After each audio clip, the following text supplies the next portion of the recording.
HSC 2025 যুক্তিবিদ্যা প্রথম পত্রের পূর্ণাঙ্গ সাজেশন। হ্যাঁ, আজকের ভিডিওটি 2025 সালের শিক্ষার্থীদের জন্য যারা এবার এইচএসসি পরীক্ষা দিচ্ছ।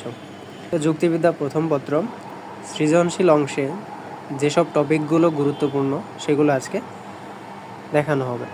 প্রথম অধ্যায় দেখো, প্রথম অধ্যায় যুক্তিবিদ্যার পরিচয়। এখানে 3টা গুরুত্বপূর্ণ টপিক আছে। এই 3টা পড়লে প্রথম অধ্যায় সৃজনশীল অংশ কভার হয়ে যাবে।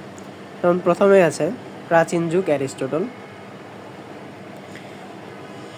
যুক্তিবিদ্যা বিজ্ঞান নাকি কলা, এটা 100% আসবে, তোমরা চোখ বন্ধ করে এটা পড়তে পারো। এরপর যুক্তিবিদ্যাকে কেন আদর্শনিষ্ঠ বিজ্ঞান বলা হয়, এটি খ নং প্রশ্নে আসতে পারে। এই হলো প্রথম অধ্যায়ের 3টা টপিক। এই 3টা টপিক থেকেই সৃজনশীল আসতে পারে। এরপর তৃতীয় অধ্যায় যুক্তির উপাদান।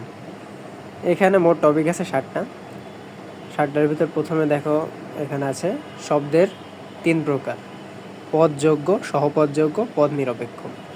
এরপর ব্যক্তার্থ ও জ্ঞাতার্থ এবং এর হ্রাস বৃদ্ধির সম্পর্ক, এটা 100% আসবে। দেখো এখানে 100% দেওয়াই আছে, যেগুলো মনে করো 100% আসবে শিওর সেগুলো আমি বলে দিব, আর পাশে লেখাই আছে।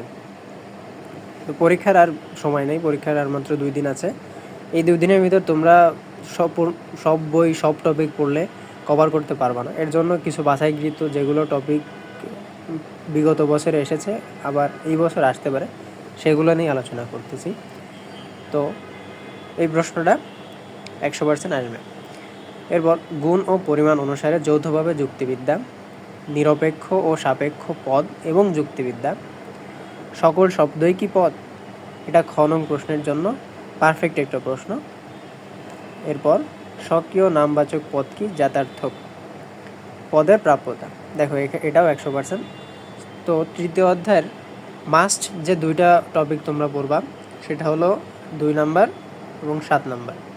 আর খ নং প্রশ্নের জন্য সকল শব্দই কি পদ, এটা বাকিগুলো পড়তে হবে। এরপর চতুর্থ অধ্যায় বিধেয়ক। এখানে মোট 3টা টপিক আছে: জাতি ও উপজাতি, বিভেদক লক্ষণ।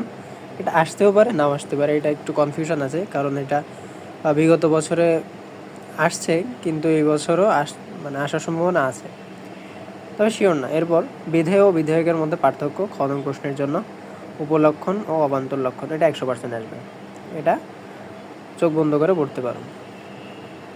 এরপর পঞ্চম অধ্যায় অনুমান, আরোহ ও অবরোহ নির্ণয় এবং এর পার্থক্য।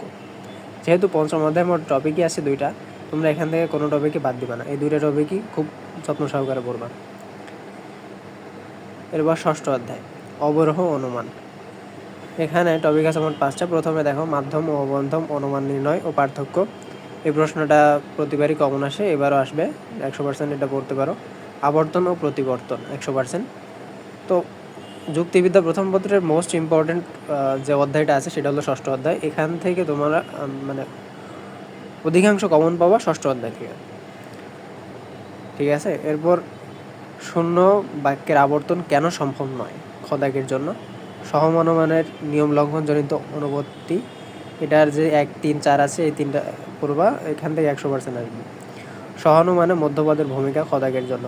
এখানে যে 5টা টপিক আছে, 5টা টপিকই মোস্ট ইম্পর্টেন্ট। এই 5টা টপিক তোমরা খুব যত্ন সহকারে পড়বা এবং একদম মুখস্থভাবে পড়ার চেষ্টা করবা। এরপর সপ্তম অধ্যায় এবং সর্বশেষ আরোহ অনুমান ও আরোহ অনুমানের ভিত্তি। এখানে মোট 4টা টপিক আছে। এটা তোমার প্রথম যে টপিকটা আছে বহু কারণবাদ নির্ণয় ও যথার্থ নয় কেন, এটা 100% আসবে। কারণ ও শর্তের মধ্যে পার্থক্য, খ নং প্রশ্নের জন্য মোস্ট ইম্পর্টেন্ট। আরোহের ভিত্তি, আরোহের কূটাবাস খদাকের জন্য। তো এই হলো যুক্তিবিদ্যা প্রথম পত্রের সাজেশন। তোমরা বিগত বছর প্রশ্ন অ্যানালাইসিস করলেই দেখতে পারবা যে আমার টপিকগুলো আমি যে টপিকগুলো দিচ্ছি এগুলো কেন গুরুত্বপূর্ণ, আর এটা এবার আসার সম্ভাবনা কত % আছে তা তোমরা পূর্বের প্রশ্ন দেখলেই অ্যানালাইজ করলেই বুঝতে পারবা। যেহেতু তোমাদের সময় নাই, এর জন্য এই যে অল্প কয়েকটা টপিক আছে এই টপিকগুলো পড়লেই আশা করা যায় তোমাদের যে পুরো 2 বছরের সিলেবাস সেটা কভার করতে পারবা। ধন্যবাদ।